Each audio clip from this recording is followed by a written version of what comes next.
अस्सलाम वालेकुम।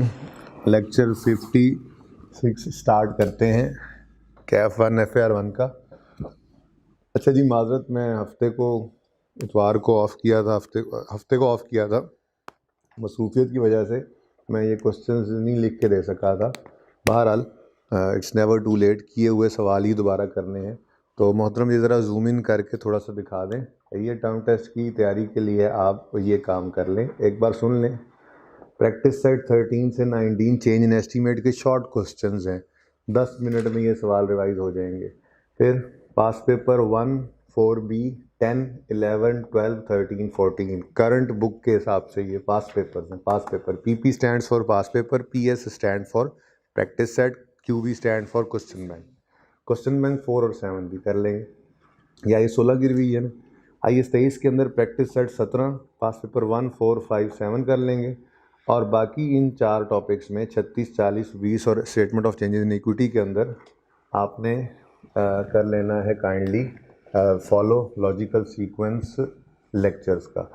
Correction of errors में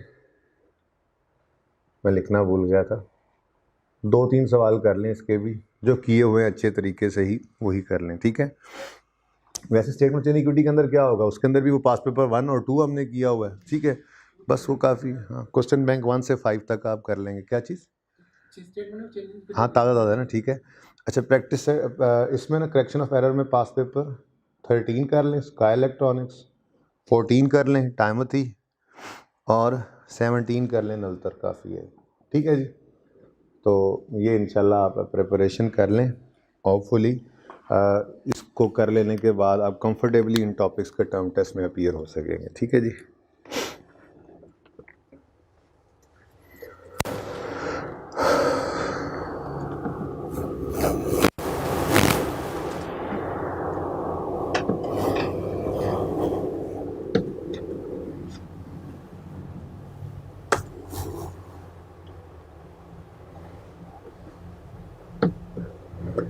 अच्छा जी, IQ के क्वेश्चन बैंक के क्वेश्चंस सारे ही होमवर्क में अब तो जा चुके हैं, तो मेरा दिल है कि 1-2 क्वेश्चंस इनमें से जो आप कहेंगे एक क्वेश्चन वो मैं करवा दूंगा। आप देख लें इसको जी। लास्ट वाले में बस एडजस्टमेंट ही थी एक थोड़ी सी, वैसे बाय द वे।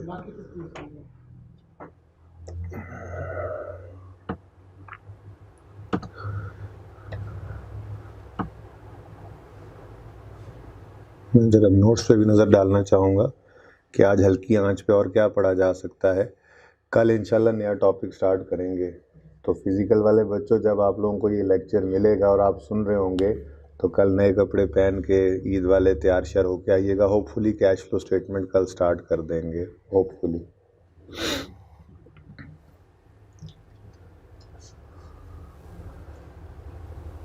क्या कहा, मुश्किल? तैयार श्यार हो गए तो हर नए टॉपिक पे हम आते हैं ना।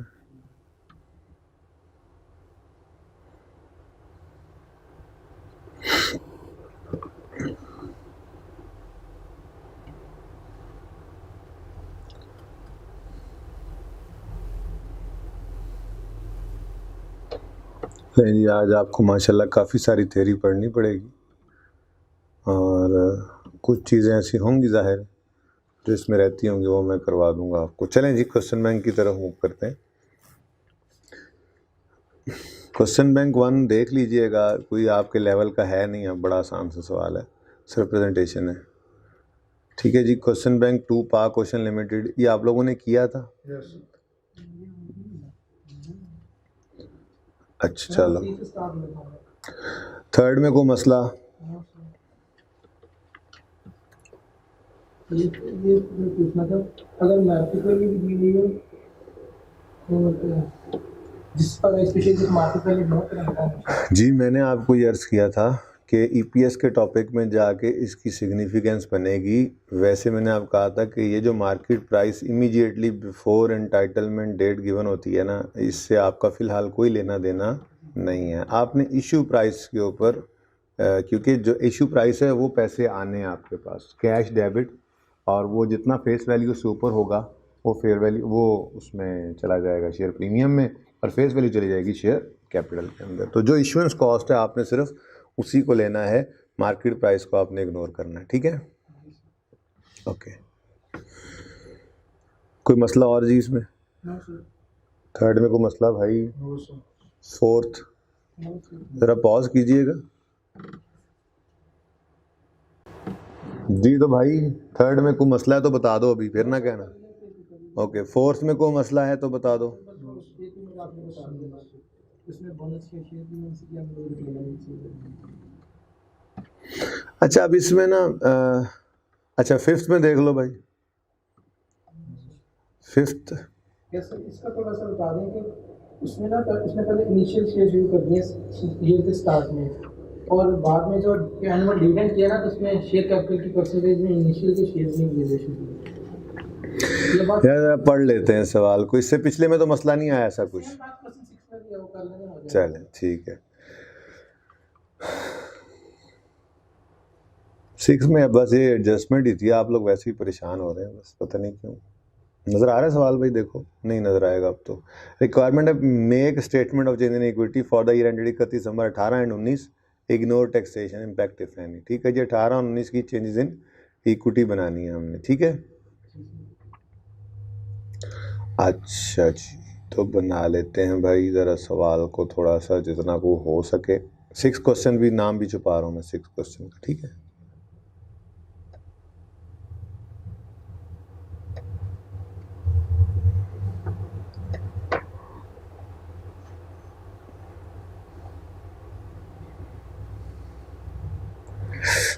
Okay, ABC Corporation Limited, an entity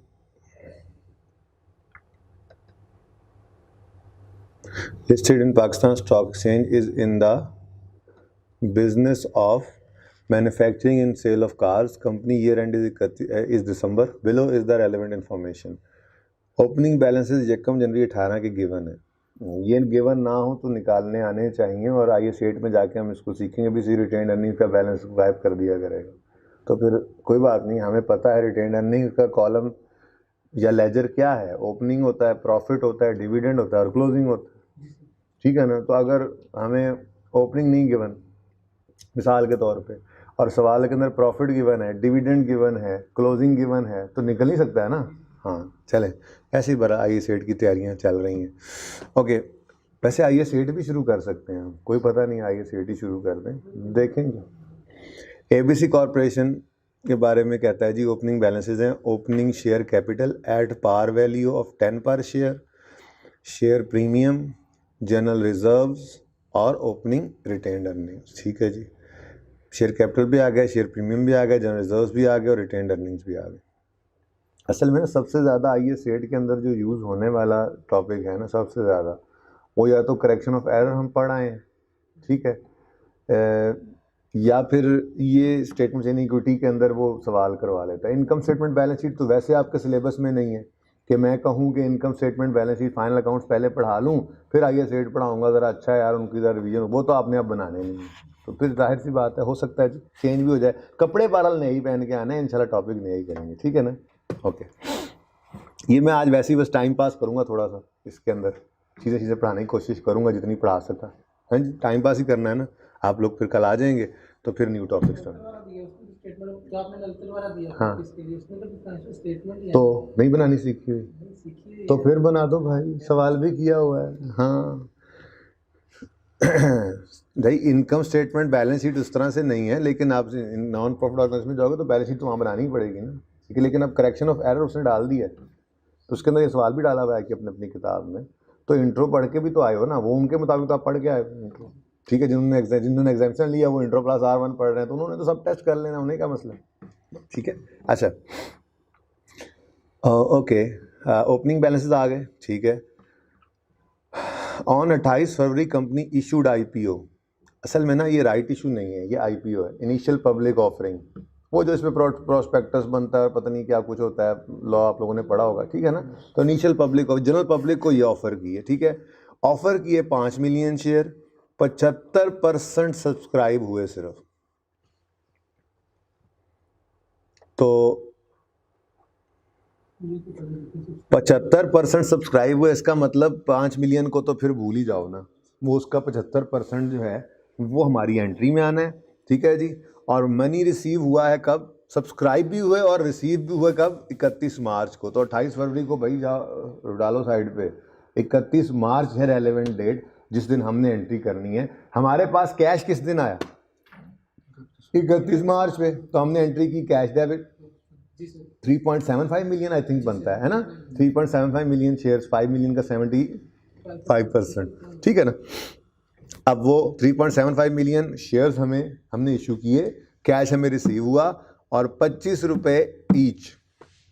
अब ऊपर देखा हमने तो शेयर की पार वैल्यू है 10, तो 10 वाली चीज़ 25 में बेच दी भाई, ठीक है, कंपनी मजबूत कंपनी, क्या मसला है आपको, 10 रुपये शेयर कैपिटल में जाने और 15 रुपये शेयर, ठीक है, ओके। ये तो पता लग गया कि 31 मार्च को शेयर्स इशू हो रहे हैं। फिर कहता है board of directors of the company recommended annual dividend for the year ended 31 December 17 for 5 per share on 15 February, where as share holder only approved 4 per share on 31 मार्च, ठीक है जी।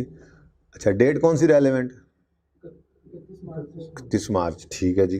तो ये तो एक ही डेट पे आ गए, अब क्या करें बोलो।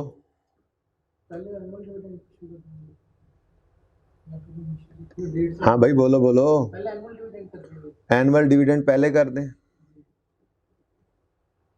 तो फिर क्या होगा, इसमें जो शेयर कैपिटल में इनिशियल वाले पब्लिक ऑफरिंग वाले वो नहीं, वो भी पहले कर सकते हैं, फिर बाद में इसको एनुअल। भाई इसमें तो वो मसला ही नहीं था, देखो मेरे चांद, आईपीओ का तो ताल्लुक ही नहीं था, एग्जिस्टिंग शेयर्स वाले उनको तो वो था ना, राइट इशू किया तो उनको मुफ्त में बोनस डिविडेंड दिया, ठीक है। अब जिनको शेयर पकड़ा रहे हैं उसी दिन उनको बोनस तो नहीं दे सकते।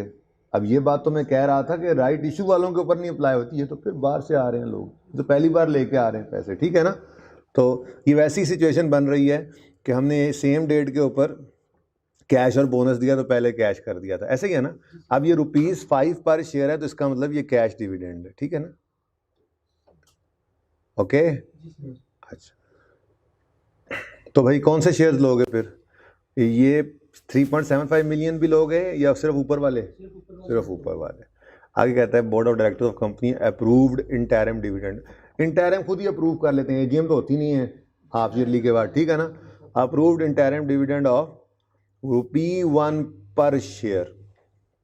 अब भाई देखो ये भी कैश डिविडेंड है और ये इंटरिम है, ठीक है, और 2018 के अंदर है, लेकिन किस दिन आ रहा है, 30 सितंबर पे, ठीक है। क्वार्टर जो एंड हो रहा है 30 सितंबर पे, उसके लिए उन्होंने रेकमेंड किया, ठीक है।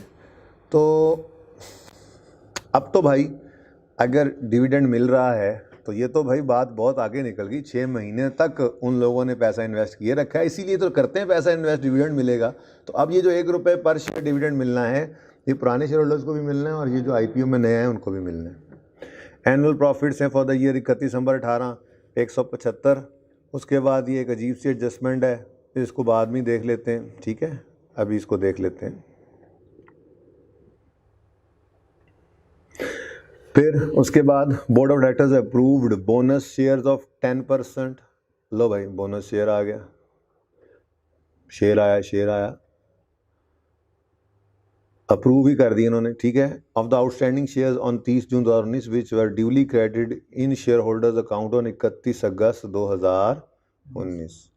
अब ये 19 के साल में जंप कर गया भाई, 18 के साल से आगे बात निकल गई है। बोनस शेयर इसने किस दिन इशू किए हैं जी, और ये फाइनल डिविडेंड है, बस बोनस शेयर्स हैं, फाइनल है या जो भी है, वो कहना तो कुछ इसी तरह की बात ही चाह रहा है वैसे, कि जो 30 जून 19 के ऊपर शेयर होल्डर्स मौजूद थे ना, उन्हीं को 10% शेयर्स दे दिए उन्होंने 31 अगस्त पे, ठीक है। और फिर कहता है board of directors approved interim dividend, जी बोर्ड ऑफ डायरेक्टर्स ने इंटरिम डिविडेंड दिया है, अप्रूव कर दिया है ₹1.5 per share for the third quarter ended 30 September 19। अब इस 30 सितंबर पर जो डिविडेंड मिल रहा है 31 अगस्त वालों को भी, उन्होंने क्लियर डेट्स लिखी हुई थी इसके अंदर, ठीक है, उसको उनको भी लेना पड़ेगा। Annual profits for the year 185-250 है। Company has a policy to transfer 5% of annual profit to general reserves, ठीक है जी। तो फिर भाई फॉर्मेट बना लेते हैं और काम शुरू कर देते हैं, आसान सा सवाल है।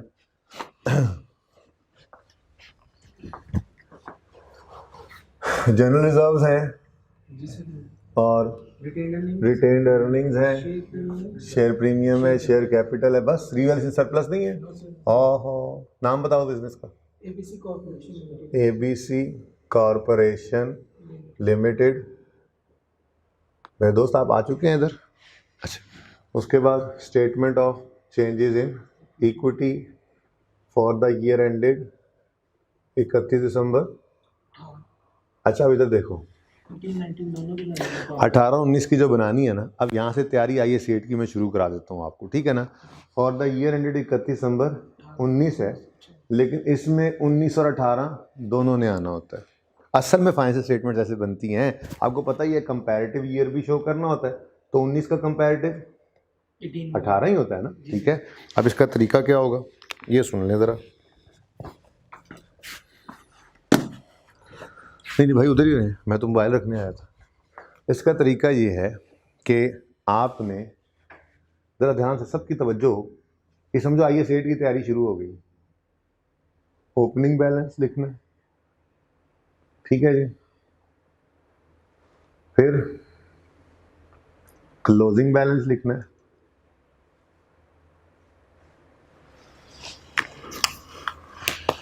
और फिर क्लोजिंग बैलेंस लिखना है। स्टेप्स याद रखने हैं, ठीक है। देखा क्या किया मैंने, ईयर एंड क्या है 30 जून 2019। अब कंपैरेटिव भी साथ बनाना है, ठीक है। तो ओपनिंग, फिर क्लोजिंग, और फिर दूसरी बार क्लोजिंग, ये हो गया। अब सबसे पहले ये वाली डेट इधर लिखें, गलती नहीं होगी ना इस तरह से। 31 दिसंबर 19, फिर 31 दिसंबर, इसको 31 दिसंबर 17 लिख लें, या कम जनवरी 18 लिख लें, आपकी मर्जी, ठीक है। ये स्टेप्स याद रहेंगे। फॉर द ईयर एंड 31 दिसंबर 19 है, लिखो ओपनिंग, पहले नहीं डेट डालनी, ओपनिंग 5-6 लाइनें छोड़ के, साथ सवाल पड़ा होता है पता लग जाता है, 6-7 लाइनें छोड़ो, फिर लिखो क्लोजिंग, नीचे डबल लाइन वगैरह कहीं नहीं लगाएंगे हमने, ठीक है ना। तो ये क्लोजिंग ओपनिंग बन जाएगा, ठीक है ना। क्लोजिंग और उसके बाद फिर क्लोजिंग, ठीक हो गया। चल अच्छा जी, अब कौन कौन सी चीज़ें हैं जी बता दो। शेयर कैपिटल है, फिर जी शेयर प्रीमियम है, जनरल रिजर्व है जी, फिर जी और रिटेन्ड अर्निंग्स।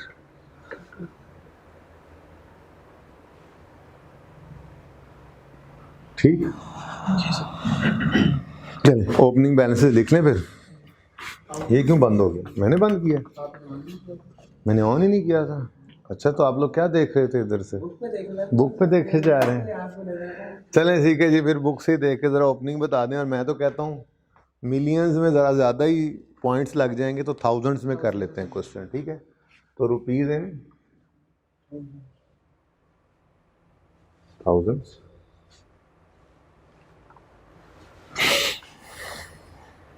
अच्छा सवाल ने नहीं कहा ना कि टोटल की रिक्वायरमेंट नहीं है, तो फिर बनाओ टोटल का कॉलम, ठीक है ना। मैं बना देता हूँ रुपीज़ इन, कोई नया कॉलम तो आया कोई नहीं मुझे नज़र कि जो बन रहा हो, ठीक है। क्या नहीं है और नया हाँ, लेकिन फिर भी मैं एहतियातन ना 2 की जगह ही छोड़कर फिलहाल जो है मैं टोटल नहीं लिखता, एंड पे टोटल डाल देंगे बस, ठीक है। अच्छा जी, ओपनिंग बैलेंस बता दें। 1,00,000, 100,000, फिर 50,000, 50,000, 50,000, 5,000, 5,000 55,000। और 55,000। लो जी, मुफ्त के नंबर, ओपनिंग लिखने के भी नंबर, ठीक है। उसके बाद भाई तरतीब से चलते हैं, इधर देखें हमारे साल कौन कौन से हैं, हमारे साल कौन कौन से हैं, 18 और 19, ठीक है जी। अच्छा, नंबरिंग की जरूरत नहीं, डेट्स ने वैसे ही लगा दी। चलो नवान पे उन्होंने बड़ी तरतीब से सवाल दिया, वो तो मुश्किल सवालों के अंदर नंबरिंग होती है, मैं फिलहाल इसको छोड़ता हूँ, ठीक है। लेकिन करना चाहें तो कर भी सकते हैं। बहरहाल 28 फरवरी को छोड़ो, ये मैंने हाईलाइट किया, 75% शेयर्स वर सब्सक्राइब, जो मैं हाईलाइट किए जा रहा था, और मैं समझ रहा था कि शायद आप लोग भी देख रहे हैं साथ, ठीक है। अच्छा, बता ही देता है बंदा। तो 31 मार्च को क्या हुआ है जी, IPO, ठीक है, तो इधर ही कर दो इसकी entry issuance of share capital पहले ही दिन पढ़ा दिया था, इसीलिए cash debit, share capital credit, share premium credit. अच्छा, शेयर कितने का बेचा है? Company issued IPO there by offering 5 million shares of 25 each, तो 25 रुपये, लेकिन शेयर कैपिटल में आना है 10, बाकी 15 शेयर प्रीमियम में। अब 5 मिलियन में से 75% सिर्फ, जो पिछला क्वेश्चन है ना क्वेश्चन बैंक का, उसमें जितने ऑफर किए थे वो सारे ही सब्सक्राइब हो गए थे, ठीक है ना, तो वो सारे हो जाते तो अच्छी बात, मैंने उससे अगली बात इसीलिए सवाल के अंदर कर ली ना, ठीक है, तो वो बात भी कवर होगी, ये भी कवर होगी। अगर यहाँ पे पिछले सवाल की तरह से 100% ही सब्सक्राइब हो जाता, कैश आ जाता, तो फिर भाई ठीक है, 100% वही अमाउंट सारे की सारी आए, तो 75% तो बनता है 3.75 मिलियन शेयर्स, 3.75 मिलियन शेयर्स, ठीक है जी। तो 3.75, तो हाँ कर लेते 3.75 3750, अब ठीक है 3750। वैसे मैं कहता हूँ ऐसे कंफ्यूज हो गए, जो लिखा हुआ है ना वही लिखा रहे, पता है क्या, यहाँ पे 1000 कर देना ना, जो आंसर आए, ठीक है 3.7, ऐसे कंफ्यूज ना होते रहो। लो भाई, कितना आता है इसका आंसर? वैसे इसका आंसर क्या आता है जो लिखा हुआ, इसका आंसर 20 × 3.75 क्या आता है? 93.75, इसको इंटू 1000 करो, 93750। ठीक हो गया ना, ऐसे कर लिया करो ताकि वो मिलियन वाली फिगर ऐसे मिक्सअप ना होती रहे, ठीक है। अब 10 × 3.75 करो, 37.5 को थाउजेंड्स में लेके जाना है, मिलियन में तो इंटू 1000 कर दो, 47,500। समझ गए बात? जी सर। इसका आंसर भी बताओ। 56.25 आता है, इसको 1000 से करेंगे तो 56,000, ठीक है, 250 56250 ही है। चल ले भाई, तो सबसे पहला काम इस साल में हो गया IPO, cash debit, share capital credit, कितने से? 37500, शेयर प्रीमियम 250। डन जी, एडजस्टमेंट 1 इज ओवर।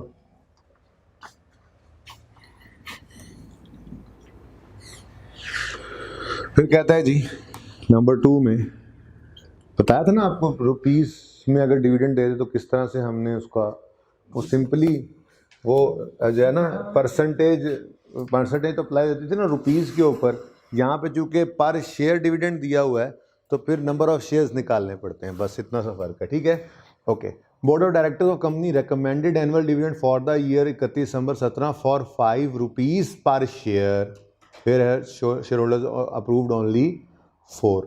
तो एक तो ये कैश डिविडेंड है, ज़रा बताओ कैश डिविडेंड की एंट्री क्या होती है? डिविडेंड डेबिट भाजन तुसी गूंगे हो, तुसी नहीं बोलते, मैं उठा के बाहर भेज देना class. Dividend debit, dividend payable credit जी। याद है पिछले सैटरडे को भी या मंडे को भी इसके साथ पहले थोड़ी सी हाँ कुछ करना पड़ा था, तब जाके ये फिर बेहतरीन हो गया था, है ना? होना है जी बेटा, रिटेन्ड अर्निंग्स। हाँ भाई, अब अमाउंट इधर देखो, इधर देखो, इधर देखो,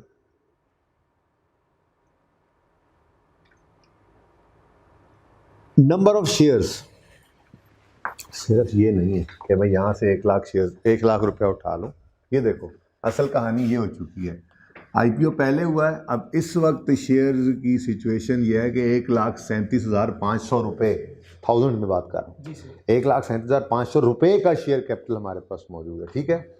यही ना वर्किंग कर लें, एंट्री तो याद आ गई आपको, ये देखो बस एंट्री वहीं पे कैलकुलेशन करते हैं, क्या 2-2 दफ़ा करें, ठीक है। तो ये entry dividend debit, dividend payable credit. अब यहाँ पर फाइनल है, फाइनल है या जो भी है पता नहीं है, एनुअल फाइनल ही होता है, ठीक है, तो एनुअल है तो फाइनल क्या होगा? एनुअल कहो सर, एनुअल है फाइनल है, मैंने नहीं पढ़ा था, ठीक है। तो फाइनल डिविडेंड है और वो भी कैश, ठीक है। अब इधर देखना सब, 1 लाख जमा 37,500 मैंने जान के लिखे दोनों, ये टोटल रुपीस के अंदर शेयर कैपिटल मौजूद है, हर शेयर 10 रुपये का है, आंसर लिखने की ज़रूरत नहीं है, नंबर ऑफ शेयर्स आ गए, ठीक है ना। निकालना चाहो तो निकाल लो बेशक। ये क्या है जी, रुपीज़ 100,000 प्लस रुपीज़ 37,500, थाउजेंड्स में हालांकि चल रहा हूँ मैं। ये टोटल रुपीज़ के अंदर शेयर कैपिटल है, डिवाइड बाय 10 करो तो नंबर ऑफ शेयर्स आ जाएंगे। कितने आ रहे हैं number of shares? 13,750, 13,750 in thousands है तो 13 मिलियन कहीं बन रहे हैं, ठीक है ना। 13,750 शेयर्स हैं, हर शेयर के बदले 5 रुपए डिविडेंड मिला, ऐसा ही है जी सर। ₹5 पर शेयर, ठीक है। तो भाई बोलो एंट्री, डिविडेंड रिटेन्ड अर्निंग्स में डेबिट हो जाएगा कितना, कितना भाई? 68,750 रिटेन्ड अर्निंग्स में डेबिट और डिविडेंड पेएबल डन।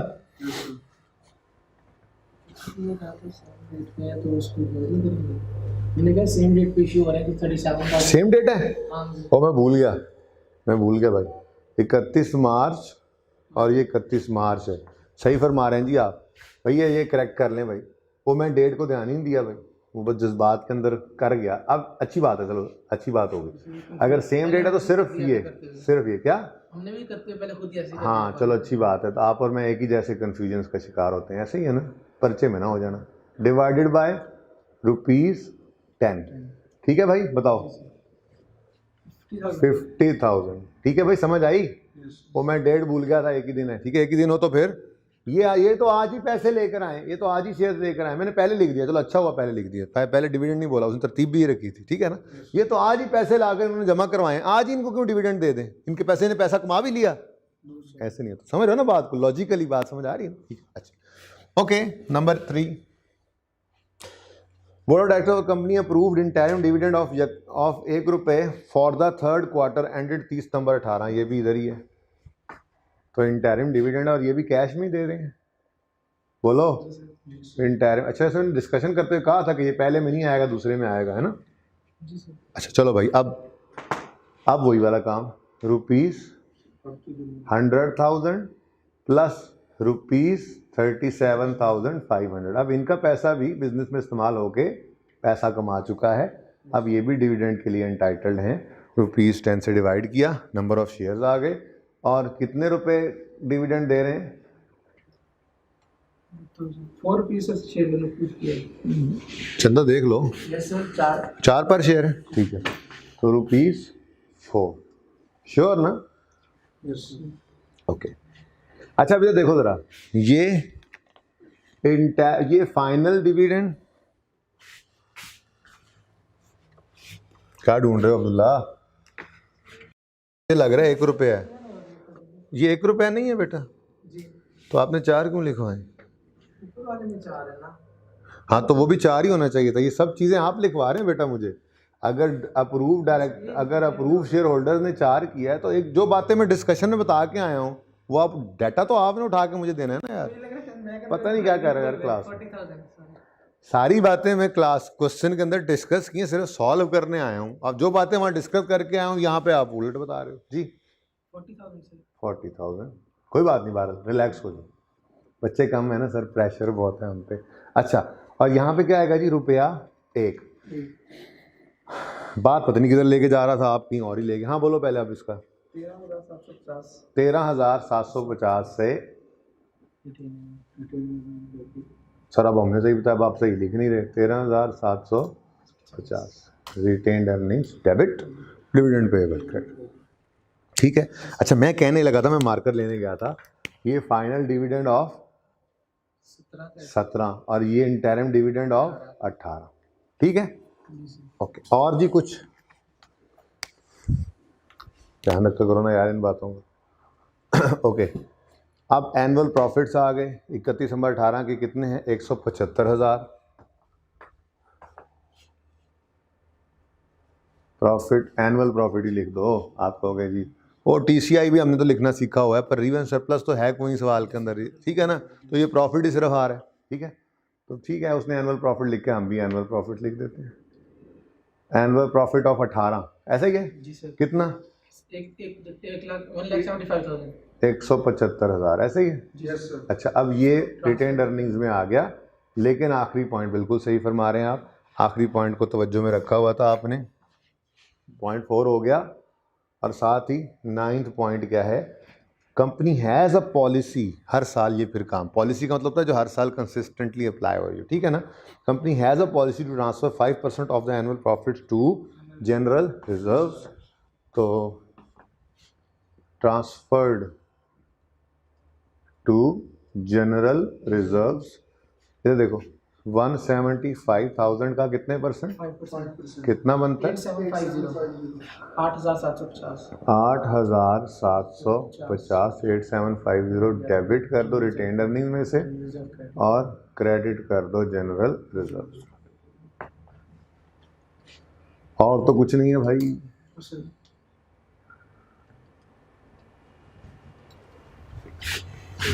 थोड़ी सी जगह बच गई। क्लोजिंग बैलेंस 31 दिसंबर 18 लिखा था ना, लो भाई, ठीक है। जी सर। हाँ भाई बता दो भाई, ये चलो मैं बता देता हूँ, अगला भी चलो मैं बता देता हूँ, बताओ बताओ कुछ तो तुम। अच्छा नेक्स्ट 13,750। हाँ जी लिख रहा हूँ 750। हाँ ये आप ही बताएं, आसान वाला आप बता दें बस, कोई नहीं मसला।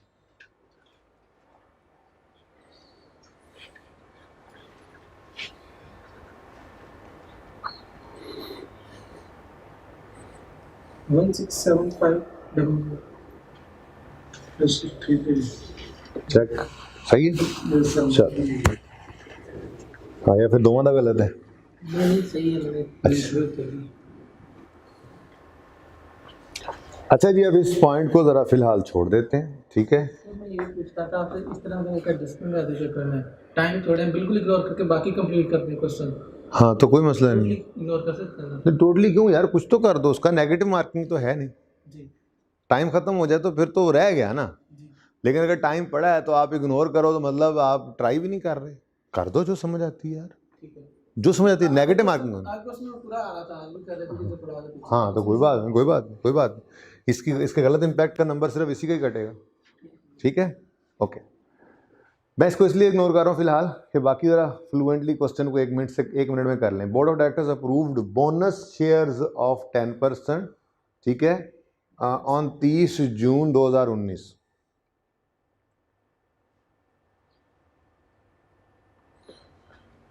ये फाइनल डिविडेंड पिछले साल का है तो फरवरी में कहीं हो रहा है, ठीक है ना, फरवरी मार्च में। ये तो फिर कोई इंटरिम टाइप की बात हो रही है, ठीक है। Board of directors approve bonus shares of 10% of the outstanding shares on 30 जून 19, मतलब 30 जून 19 पर जो शेयर्स थे उनको बोनस मिला है, ठीक है ना। तो ये इंटरिम टाइप ही बन रहा है, ठीक है। बहरहाल हमें क्या, हम तो बोनस इशू लिख देंगे, okay. Which were duly credit in share holders account, 31 अगस्त तक उनके अकाउंट में भी क्रेडिट कर दिए हमने, ठीक है, बस कोई मसला नहीं। आपने यहाँ पर करना क्या है, बस वो एडजस्टमेंट जो है ना, गड़बड़ एडजस्टमेंट थोड़ी सी, उसके लिए ये जगह एक लाइन मैंने छोड़ दी और यहाँ पर मैंने लिखा बोनस इशू। अब मैं क्यों बोनस इशू, अच्छा चलो पहले फड़का ही देते हैं उसको यार, ठीक है, ऐसी टेंशन लगी रहेगी पता नहीं ये क्या है कुछ भी नहीं, बड़ी आसान सी एडजस्टमेंट है। वैसे जाते जाते मैंने बोला भी था थोड़ा सा इस बारे में, सुनो। हुकूमत पाकिस्तान ने फाइनेंस बिल एक नया मतलब लॉ में चेंज लाई और उन्होंने एक सेक्शन डाला उसमें जिसमें उन्होंने कहा कि हर वो कंपनी जिसका 150 मिलियन से ज़्यादा प्रॉफिट आफ्टर टैक्स होगा ना, उसके लिए ज़रूरी है कि वो अपने प्रॉफिट आफ्टर टैक्स का 20% डिस्ट्रीब्यूट करे शेयर होल्डर्स को, ठीक है ना। एक लॉ पास किया गया, ठीक है। अब बिल्कुल पिछले साल में 175 है, अगले साल की तो अगले साल में देखेंगे, इस साल 175 है, अब तो गड़बड़ है, ठीक है। अब 175 का 20% बनता कितना है, 35,000, ठीक हो गया। अच्छा अब अगली बात, ये अगली बात इससे आगे वाली लिखते या ना लिखते, ठीक है, पता ही होना चाहिए। बहरहाल पहले ही पढ़ते हैं। Board intends to comply with minimum threshold and declare dividend accordingly on 15 February 19 which was duly approve by share holder on 31 March 2019। ये नोट आगे ना भी दिया हो ना तो आपको ही पता होना चाहिए। उन्होंने कहा जी जाहिर है लॉ है तो लॉ को कंप्लाई करना है, तो उन्होंने कहा जी ठीक है हम जो है वो डिविडेंड देंगे 35,000, ठीक है, लॉ की बात मानेंगे। लेकिन अगर आप गौर करें तो 1,75,000 प्रॉफिट किस साल का है? 18 का प्रॉफिट है। और इसके जो डिविडेंड की ये थ्रेशहोल्ड की मीटिंग है, थ्रेशहोल्ड को मीट करना है, ये किस साल में कर रहे हैं? 19 में, ठीक है ना। होता भी ऐसे ही 18 के साल का प्रॉफिट डिविडेंड 19 में आता है। लेकिन अगर आप डीप डाउन जाके सोचें ना तो भाई ज़रा उधर लेकर जाएं, ज़रा डीप डाउन जाके सोचवाना है इनको। डीप डाउन जाके देखें ना अगर आप, तो आपको इंटरिम डिविडेंड 18 का 13,750 भी नज़र आ रहा है यार, वो भी तो 18 के प्रॉफिट्स में से ही बटा है। अब सवाल क्या कहता है, लॉ क्या कहता है कि जिसने 1.5 लाख से ऊपर प्रॉफिट कमाया है वो उस प्रॉफिट का 20% बांटे। तो जो 13,750 का प्रॉफिट पिछले साल में बटा है वो भी तो इसी 175 भी देखो ना, इस 175 के अंदर पिछले साल के पूरे साल का प्रॉफिट है जिसमें पहले 6 महीनों का प्रॉफिट भी था इंटरिम, तो उसी में से ही 13,750 बटा है ना। तो फिर अकाउंटेंट आगे बढ़ा, उसने कहा कि जी ये तो रिक्वायरमेंट है, ठीक है, ऑलरेडी डिस्ट्रीब्यूटेड एज इंटरिम इन 2018 भी तो है। अकाउंटेंट ने अपने पॉइंट बनाने की ना सेठ साहब को कहा सर टेंशन ना लें, आपका पूरा 13 मिलियन बचा देता हूँ मैं। आप तो सोच रहे हैं ना 35,000 देना है, नहीं 35,000 नहीं देना, 13,750 आप ऑलरेडी पे कर चुके हैं और अब रिमेनिंग 21,250 का डिविडेंड है जो रिमेनिंग टू बी पेड है। तो वो कह तो यही रहे हैं ना, अकॉर्डिंगली उन्होंने अनाउंस किया फिर इस थ्रेशहोल्ड को मीट करने के लिए, अकॉर्डिंगली मतलब यही था। आगे नोट में उन्होंने लिखा भी था आपके सामने के लिए, board wants to meet the requirement of law interim plus final कर लेना, ठीक है ना, इंटरिम प्लस फाइनल ही करना था, ठीक है। तो अब कितना डिविडेंड है, डिविडेंड इन रुपीज ही निकल आया भाई, ठीक है ना, डिविडेंड इन रुपीज निकल आया, कोई शेयर श्योर निकालने की जरूरत नहीं, बस ये डिविडेंड बांटना है, बस 21,250, ठीक है, जैसे मर्जी बांटे वो उनका मसला है।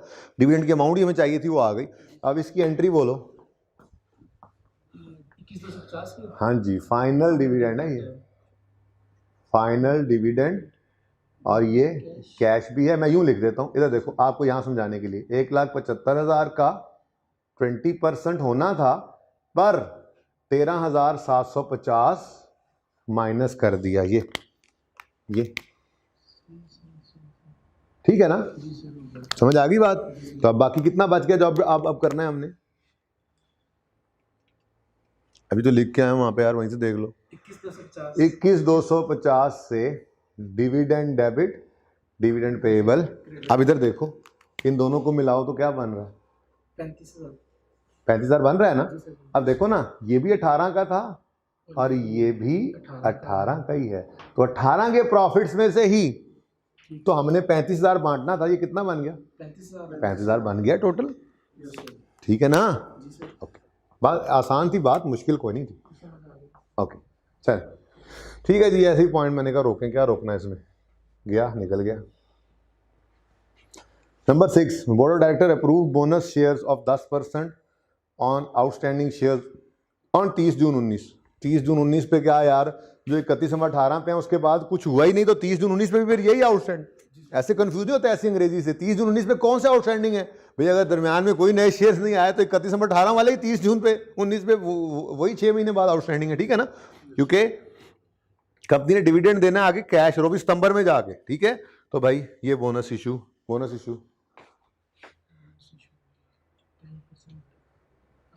कर दो, बोनस डिविडेंड कर दो, बोनस शेयर्स कर दो जी, बिल्कुल 1,37,500 का शेयर कैपिटल है, और इन्होंने परसेंटेज अगर दी हुई है तो बहुत अच्छी बात है। क्या कहते हैं जी?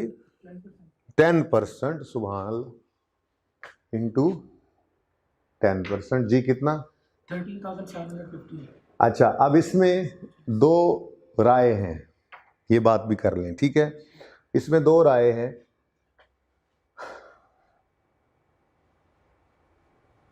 बोनस शेयर्स जो हैं उसकी एंट्री, ये जो हमारे सवाल के अंदर है, कितनी अमाउंट बनी है?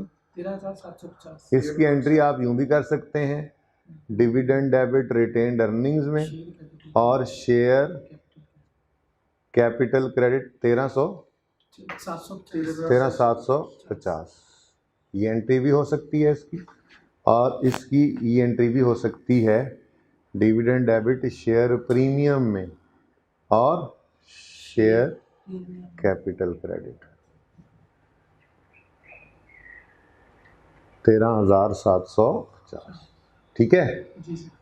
अब ये आपके ऊपर है, आपने कौन सी एंट्री करनी है, आप क्या पसंद करते हैं। देखें भाई, असल में ना शेयर प्रीमियम जो है उसका कोई और ख़ास इस्तेमाल कोई नहीं है, ठीक है, पड़ा रहता है। रिटेन्ड अर्निंग्स तो आपने देखा डिविडेंड के तौर पे भी बढ़ रही होती हैं, कैश डिविडेंड के तौर पे, जनरल रिजर्व में भी ट्रांसफ़र कर रहे होते हैं, बहुत सारे काम इनसे ले रहे होते हैं, लेकिन शेयर प्रीमियम का ना कोई ख़ास इस्तेमाल कोई नहीं है।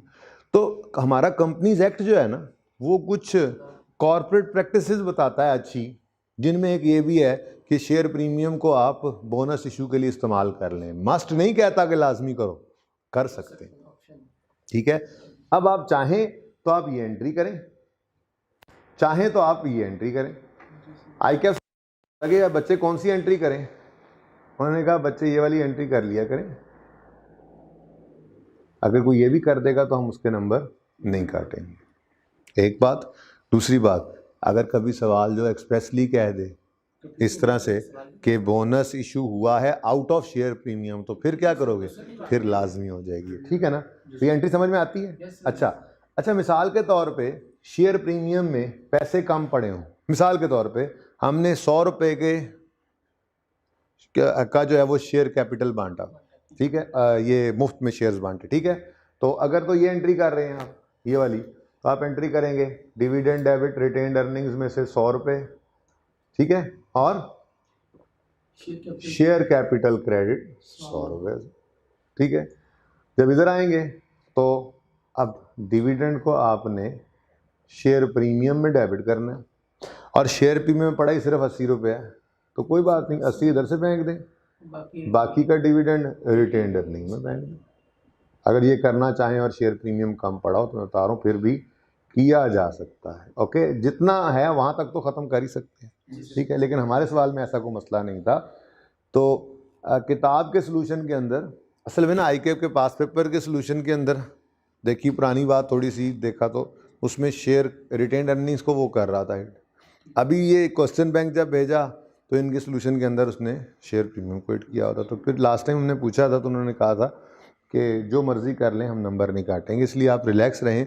और आई वुड सजेस्ट कि जब तक वो एक्सप्रेसली ना कह दे आप ये एंट्री कर लिया करें, ज़रा सिंपल रहती है ज़िंदगी, ठीक है ना। तो डिविडेंड डेबिट हम ये एंट्री कर लेते हैं, डिविडेंड डेबिट रिटेन्ड अर्निंग में 13,750 और शेयर कैपिटल क्रेडिट 13,700। और अगर आप ICAP की सलूशन जो बुक का सलूशन उससे मैच करना चाहें तो ये 13,750 आप इधर लिख देना माइनस और उधर कर देना ऐड, लेकिन इक्विटी का टोटल अल्टीमेटली वही आना है, क्योंकि एक की बजाय दूसरे से चलेगी, ठीक है ना।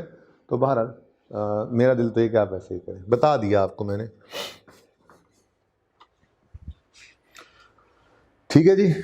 नंबर 6 हो गया, और बोलो number 7, board of director of company approved interim dividend of 1.5 rupees for the third quarter, तो 1.5 रुपये पर शेयर है, तो ये भी आ जाएंगे अब। तो इंटरिम डिविडेंड और है भी कैश, लेकिन ये कौन से साल का है, 19 का है। हाँ, अब अगले साल में जब रिक्वायरमेंट पूरी करनी होगी तो इसको याद रखना, लेकिन हमने अगला साल बनाना नहीं था, ठीक है ना। तो जैसे यहाँ पे मैंने कहा था ये भी 18 और ये भी 18, ऐसे अगले साल में जब वो रिक्वायरमेंट लगेगी ना लॉ वाली, तो फिर ये इंटरिम को भूलना मत, याद रखना इसको भी, ठीक है जी। अच्छा, फिलहाल तो 1,37,500 का शेयर रुपीज़ में पड़ा था, शेयर कैपिटल, ठीक है, और 13,750 के मुफ्त खोरे भी आ गए, ये सब रुपीज़ में, रुपीज़ तो डिवाइड किया इसको ₹10 से, अब कितने रुपए पर शेयर, 1.5, तो 1.5 से मल्टीप्लाई कर दो, आंसर बताओ। 22,650 22,650 से डिविडेंड डेबिट, डिविडेंड पेएबल। अब अगले साल इस 22 को 650 को देखना जैसे इस 13 750 को देखा था इस साल में, ठीक है ना, लेकिन अगला साल बनाना जो नहीं, ठीक। उसके बाद बोनस शेयर सेम डेट पे भी इशू, बोनस शेयर भी इशू हो रहे हैं, उसके बाद इंटरम डिविडेंड भी इशू हो रहा है सेम डेट पे। नहीं, सेम डेट वाले को कभी भी हमने डिविडेंड देना, इसमें एक मंथ का डिफरेंस इसलिए हमने किया है। क्या बोनस शेयर हमने 31 अगस्त को इशू किया ना, हाँ हाँ, और बाद में इंटरम डिविडेंड पे 30 सितंबर को दिया। जाहिर सी बात है, डिफरेंस है तो जाहिर सी इसलिए बात, bonus share बिल्कुल भी बिल्कुल, अगर सेम डेट होती तो फिर इनको डिविडेंड ना मिलता। bonus share बन गया। ऐसे भी होता है ना, वो बुला के कुछ शेयर्स बांट देते हैं और कुछ बोनस दे देते हैं, कुछ शेयर्स बांटते हैं, कुछ कैश दे देते हैं, तो वो वैसे ही अलग अलग, तो सेम डेट पे आया तो वही उसूल है, ठीक है, जो बताया हो। ओके जी, प्रॉफिट फॉर द ईयर यानी annual profit, annual profit 1,85,250 read कर दी उन्होंने, 1,85,250 250 का प्रॉफिट कमा लिया, कोई नहीं, 20% बढ़ना भी पैना, ठीक है। और फिलहाल तो कुछ ट्रांसफ़र कर दो general reserve, transfer to general reserves 1,85,000 को 85,250 250, 1,85,250 का 5% जनरल रिजर्व में डाल दिया, 9263, ठीक है, 3 कर लो, डेबिट और जनरल रिजर्व क्रेडिट। यस मेरे ख्याल में तो कहानी खत्म हो गई है बस। तो भाई ये रिटेन्ड अर्निंग्स का, शेयर प्रीमियम का और रिटेन्ड अर्निंग का बैलेंस बुक से नहीं मैच करेगा, उसकी वजह है सिर्फ और सिर्फ एक, और वो है ये एंट्री। मैंने कहा यहाँ से कर लो, बुक में वो यहाँ से हुई पड़ी है, दोनों ही सही हैं, दोनों ही सही हैं। आई कैप ने बाकायदा कहा था बच्चा जो कर दे हम उसके नंबर नहीं काटेंगे, ठीक है, ऐसे कर दे तो बेहतर है, कुछ ऐसे भी कहा था उन्होंने। अच्छा जी, 151 250 1,51,250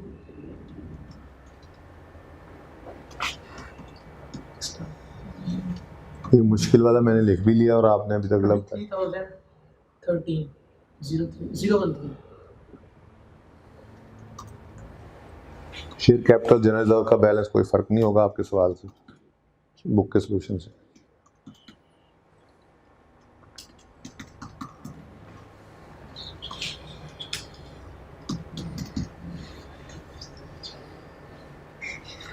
क्या नजर नहीं आ रहा?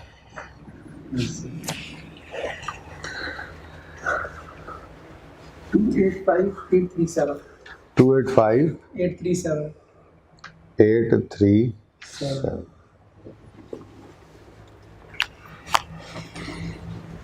ठीक है जी।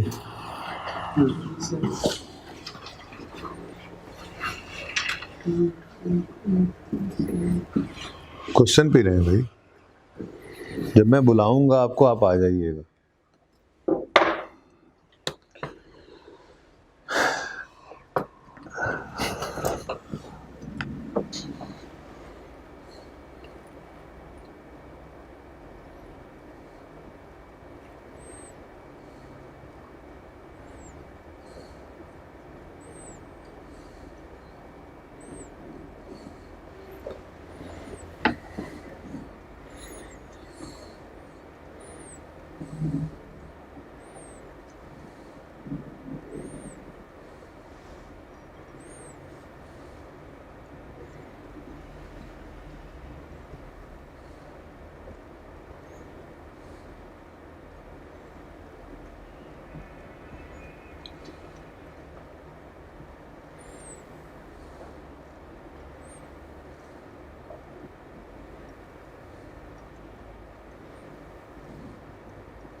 अच्छा जी, अब ऐसा है, कुछ नया करने से की बजाय ना एक छोटा सा कॉन्सेप्ट है, वो मैं आप लोगों के साथ डिस्कस करना चाहूँगा, ठीक है? और उसको आप बस एज इट इज़ जो है वो नोट कर लेना। बड़ी आसान सी बातें हैं, 2-3, वो मल्टीपल टाइम्स यूज़ होना है उस कॉन्सेप्ट ने, ठीक है?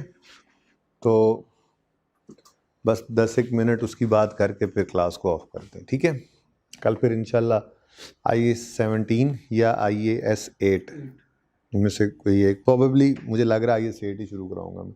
यार वो मिटा दो परली साइड, बल्कि सारा ही मिटा दो। हाँ, बस परली साइड ही मिटानी है। अच्छा जी, एक कॉन्सेप्ट है छोटा सा, रिडीमेबल और इरिडीमेबल प्रेफरेंस शेयर्स का, ठीक है? ये एक छोटा सा कॉन्सेप्ट है, ये आपके साथ डिस्कस कर लेता हूँ। बाकी इसके अंदर जितना इन डेप्थ जाना है वो फिर देखेंगे वक्त के साथ साथ। EPS के अंदर भी इसने इस्तेमाल होना है, रेशोज़ के टॉपिक में इस्तेमाल होना है, तो थोड़ी सी बात उसी के ऊपर कर लेते हैं, ठीक है?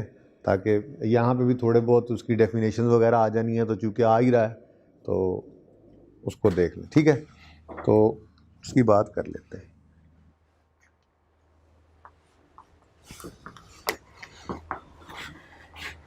अच्छा जी,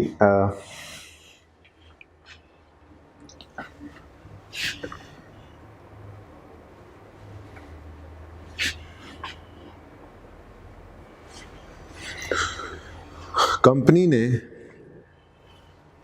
लोगों से पैसे बोरो किए, ठीक है? और वो पैसे कभी भी वापस नहीं होते, ठीक है? एक तरह का पैसा ही होता है, ठीक है? तो कंपनी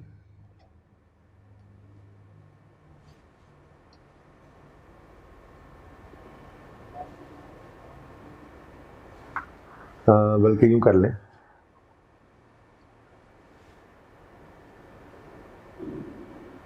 मनी टेकन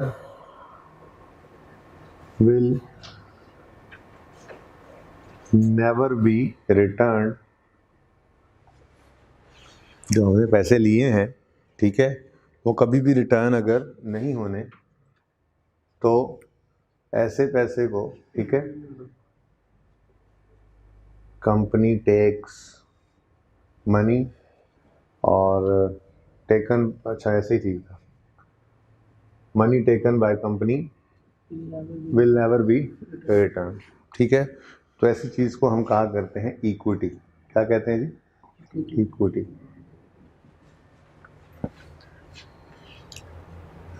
मतलब कभी वापस ना आने का मतलब ये होता है कि ये वापस तब आएंगे जब बिजनेस क्लोज होगा, ठीक है ना? तो मनी विल बी रिटर्न, बल्कि यूँ कर देते हैं, आप नेवर बी रिटर्न से आप परेशान हो रहे हैं। Money taken by company which will be return when business is closed, ठीक है?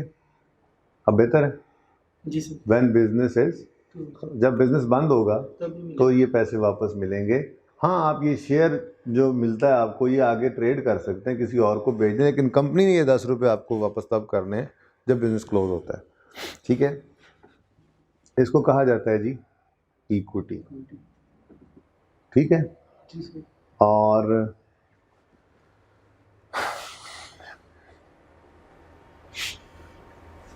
इक्विटी कहा जाता है, ये इसका नाम है, ओके? इसका नाम है इक्विटी, और इसकी प्रेजेंटेशन नेम इक्विटी और presentation in statement of financial position, बल्कि यूँ लिख देते हैं, presentation in financial statements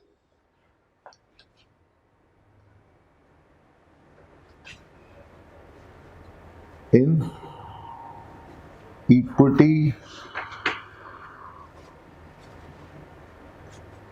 and liabilities नहीं लिखते फिर बिल्कुल फ़र्क नहीं लगेगा, ठीक है ना। प्रेजेंटेशन कहाँ होती है इसकी फाइनेंशियल स्टेटमेंट्स में? ऐसे कैसे आप कहोगे जी हमें तो नहीं समझ आ रही है इस बात की, हमें समझ नहीं आ रही, हमें ऐसे समझाएं। एक होती है आपको पता है इनकम स्टेटमेंट, जिसमें काम चलता है सेल्स से चलते चलते चलते चलते आ जाता है नेट प्रॉफिट पे, ठीक है। चलो इसको भी यूज़ कर लेंगे, नेट प्रॉफिट। फिर अब तो हम एक और चीज़ भी पढ़ चुके, स्टेटमेंट ऑफ चेंजेस इन, तो statement of changes in equity आता है, ठीक है, जिसके अंदर आपको पता है शेयर कैपिटल आता है, शेयर प्रीमियम आता है और रिटेन अर्निंग, बस ये काफ़ी है फिलहाल, ओके। फिर यहाँ से क्लोजिंग बैलेंसेस आते हैं,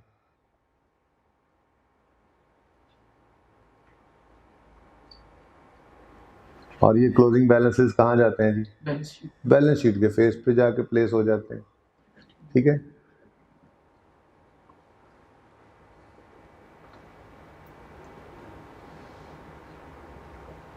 यहाँ पे ओपनिंग बैलेंसेस आते, ठीक है ना। और फिर उसके बाद बना करती है स्टेटमेंट ऑफ फाइनेंशियल पोजीशन, इसको भी कॉम्प्रिहेंसिव इनकम कह लेते हैं आप, बात। चलो फिलहाल मैं बैलेंस शीट ही लिख देता हूँ, ओके। बैलेंस शीट में इक्विटी एंड लायबिलिटीज के पोर्शन में इक्विटी आती है, उसके अंदर देख लेते हैं क्या कुछ आता है, ठीक है। चल अच्छा, तो ये इक्विटी जो है ये हम प्रेजेंट करते हैं इसको इन बैलेंस शीट, बल्कि यूं करें in equity section of balance sheet, in equity section of balance sheet. क्या मतलब, इधर देखो, ये बेसिकली इक्विटी क्या है, ऑर्डिनरी शेयर कैपिटल को कहते हैं, ठीक है ना। ये इसको मैं कह देता हूं, आज नया नाम दे लेते हैं इसको, ऑर्डिनरी, बढ़ाते जाए ना बात Aahista Aahista, ordinary share capital, ठीक। और अगली बात, ये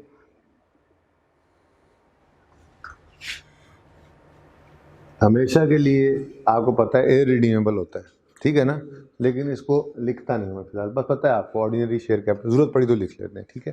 तो ये शेयर कैपिटल ही तो यहाँ पे नजर आता है, आपको पता है ऑर्डिनरी शेयर कैपिटल, जो ऑर्डिनरी शेयर होल्डर्स को हम देते हैं, ठीक है। डन, ठीक। अच्छा, कोई फिगर्स अज्यूम कर लें, आप कंफर्टेबल नहीं हो रहे तो कोई फिगर्स अज्यूम कर लें। लेट मी टेक, मेरे पीछे पीछे ना फिरा करें जी, नहीं कोई फिगर अज्यूम कर लेनी चाहिए। ये जनाब 100 रुपये ऑर्डिनरी शेयर कैपिटल है हमारा, तो ये यहाँ पे नज़र आ रहा है, यहाँ पे भी आया होगा क्लोजिंग में, और यहाँ से इधर नज़र आ गया, ठीक हो गया, थोड़ा बेहतर हो जाता है। अच्छा, उसके बाद कंपनी को कुछ और पैसों की ज़रूरत पड़ी, तो कंपनी ने जाके ओनर्स को कहा, बल्कि उससे पहले ज़रा उससे सादा बात कर लें, ठीक है। उससे सादा बात, कंपनी बैंक से पैसे ले ले तो फिर वो वापस रिटर्न कर दिया जाता है, ठीक है ना। तो मनी टेकन या borrowed from bank, from lenders कर लें, ठीक है ना, which will be returned soon, which will be return soon, जल्दी वापस कर दिया जाएगा, अल्टीमेटली वापस हो ही जाना है। तो नाम इसका होता है लोन या डेट। बोरिंग कॉस्ट में बताया था, इन दोनों में फ़र्क है, ठीक है ना। अच्छा, तो ये नज़र भी कहाँ आता है फिर, इन, बोलो बोलो बोलो, हाँ जी, in liability section of balance sheet. इसका मतलब ये हुआ कि लायबिलिटीज में हमारा लोन फ्रॉम, मिसाल के तौर पे बैंक ये आ जाता है, ठीक है, आप इसको कर लो 70 रुपये, अज्यूम कर लेता हूँ ये 70 रुपये अज्यूम फिगर। अच्छा, अब अगली बात भी कर ले, what is paid for this finance, ये फाइनेंस ही होता है ना, जी sir. What is paid for it, बस ऐसे कर लो, व्हाट इज पेड फॉर, क्या पे करते हैं जी, डिविडेंड। जी शेयर, जो शेयर होल्डर होते हैं उनको क्या पे किया जाता है, डिविडेंड, बिल्कुल ठीक कहा जी आपने, डिविडेंड में डिविडेंड, ठीक है जी। और अगली बात भी चलो अब कर ही लेते हैं, वेयर दिस पेमेंट, बल्कि यूं जैसे ऊपर लिखा था, प्रेजेंटेशन इन फाइनेंशियल स्टेटमेंट्स, बताओ भाई कहाँ आती है इसकी प्रेजेंटेशन, हाँ जी, statement of changes in equity में, रिटेन्ड अर्निंग्स में, ऐसे ही होता है। अब इसको भी अज्यूम कर लो, ये लेट से 10 रुपये ऐसे, तो डिविडेंड आप देखते ही आए इतने दिन से, डेबिट होगा। हाँ, लेकिन इसको कहते हैं कौन सा है जी, ऑर्डिनरी डिविडेंड, क्या कहते हैं जी, ऑर्डिनरी शेयर होल्डर है ना, ऑर्डिनरी शेयर कैपिटल पे ऑर्डिनरी डिविडेंड जो दिया, कितना, 10। अच्छा ठहर जाओ,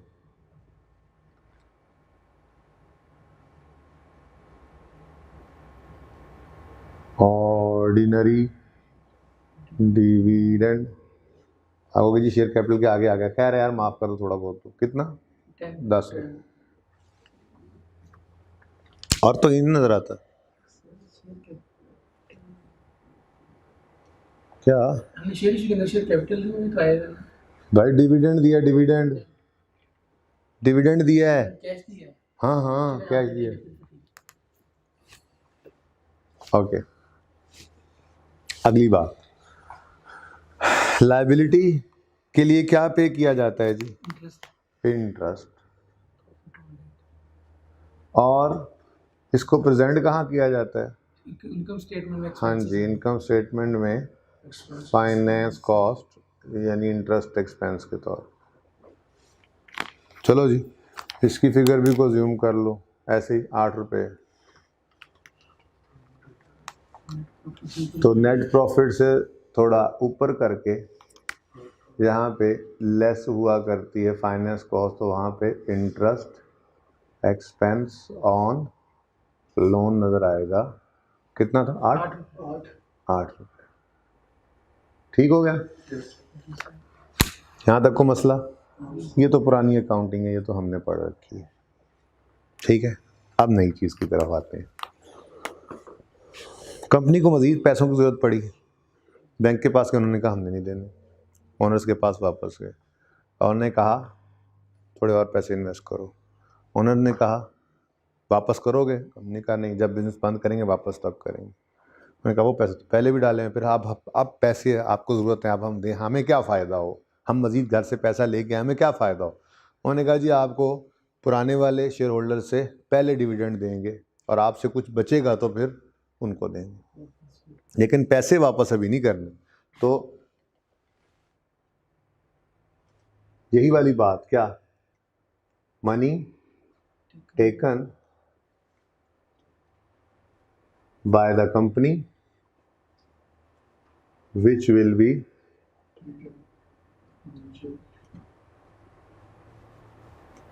when business is closed, भाई मेच्योरिटी नहीं, when business वो रिडीमेबल होता है, when business is closed, लेकिन इन दोनों में फ़र्क क्या है, हमने छोटी सी बात कर दी, हमने कहा जी आप प्रेफरेंस वाले हैं, ठीक है, तो प्रेफरेंस शेयर कैपिटल है, प्रेफरेंस बड़ी इंपॉर्टेंट बात देखना, लेकिन है कौन सा, इररिडीमेबल, ठीक है जी, इररिडीमेबल, इररिडीमेबल, पर रिडीमेबल नहीं है, ये भी इरिडीमेबल ही होता है, irredeemable ordinary share capital irredeemable होता है, ये भी इरिडीमेबल है, पैसे वापस नहीं करने हमने, ठीक है, लेकिन डिविडेंड देते हुए थोड़ी सी प्रेफरेंस दे दी जाएगी, ठीक है जी। ओके, तो कोई अज्यूम कर लें फिगर इसकी भी 50, ठीक है। अब जैसी इसकी नेचर का इक्विटी जैसी है वैसे ही इसकी प्रेजेंटेशन भी इक्विटी के सेक्शन में ही होगी, बिल्कुल उसके नीचे, ठीक है। जहाँ पर इक्विटी नज़र आई थी बिल्कुल वैसे ही ये equity section of balance sheet में नज़र आएगा। यानी इधर देखो, जहाँ पे ऑर्डिनरी शेयर कैपिटल आ रहा था यहीं पर इररिडीमेबल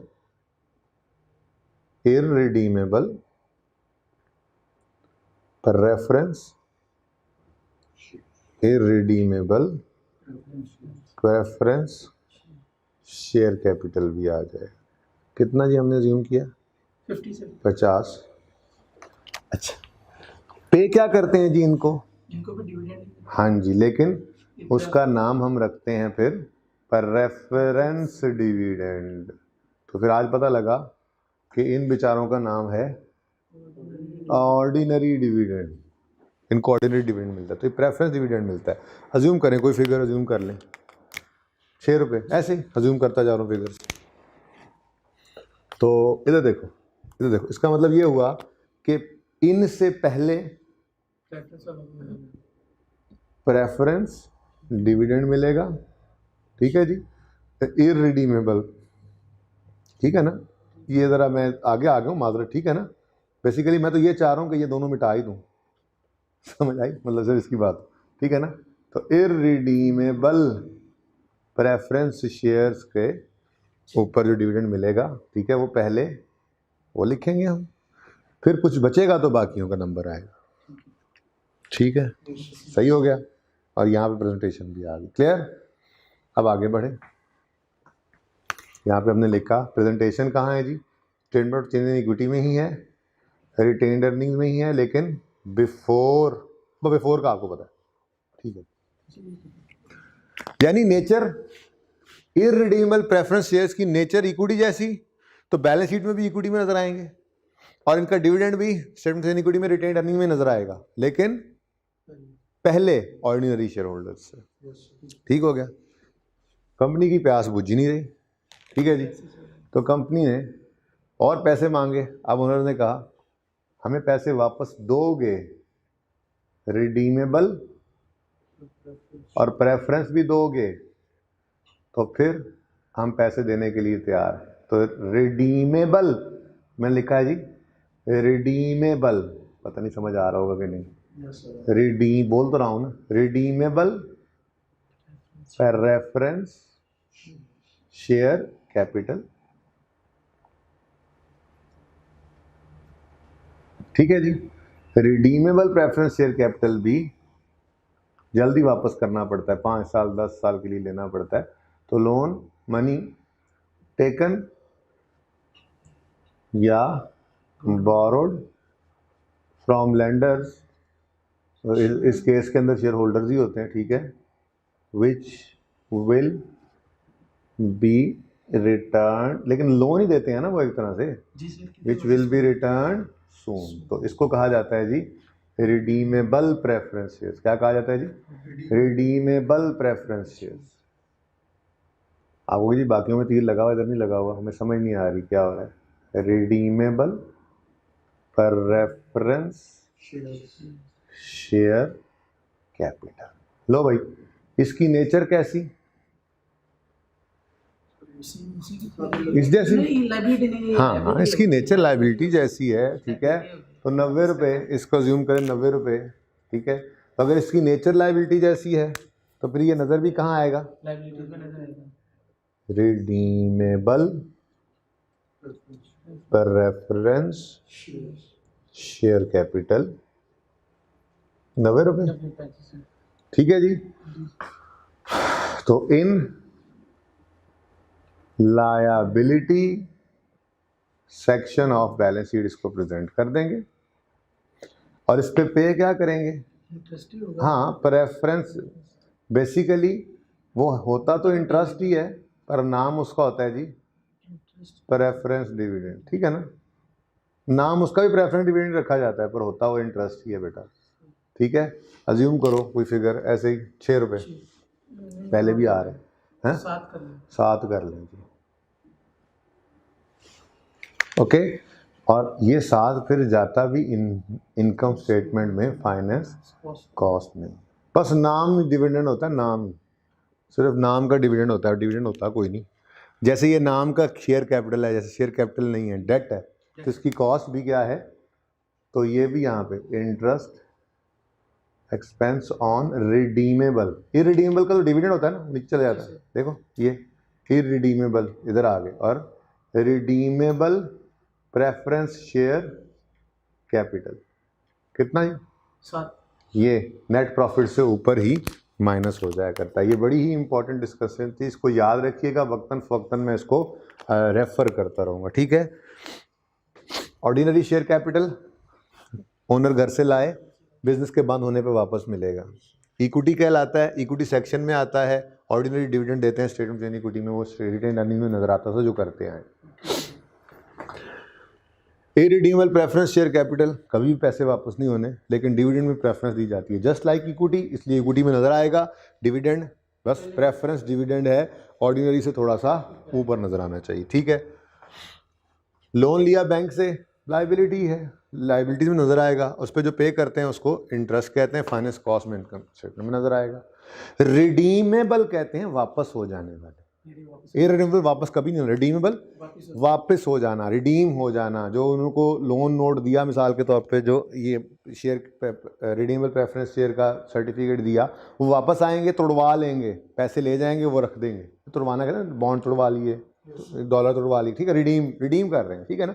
तो रिडीमेबल प्रेफरेंस शेयर्स क्या हैं, पैसे ये भी वापस आ जाना, just like loan, liability section में नजर आएंगे। और इनके इंटरेस्ट को, इनके डिविडेंड को ट्रीटमेंट इंटरेस्ट जैसे ही करना है 100%, वो प्रॉफिट बिफोर टैक्स से भी पहले इंटरेस्ट कॉस्ट जहाँ पे नज़र आ रही थी, फाइनेंस कॉस्ट, उसी के अंदर ये नज़र आ जाएंगे। ठीक है जी, बस इसको नोट कर लें। और आज के लिए फ़िलहाल तो इतना ही, बाकी आपने statement of change in equity वाले चैप्टर की सारी थ्योरी पढ़नी है। मैं कल इंशाल्लाह फिर उसको डिस्कस कर लूँगा थोड़ा बहुत, या फिर आगे देखूँगा, शुरू कर दिया तो साथ साथ उसको भी हम डिस्कस करते चले जाएंगे। ठीक है जी, आज के लिए इतना ही, अल्लाह हाफिज़।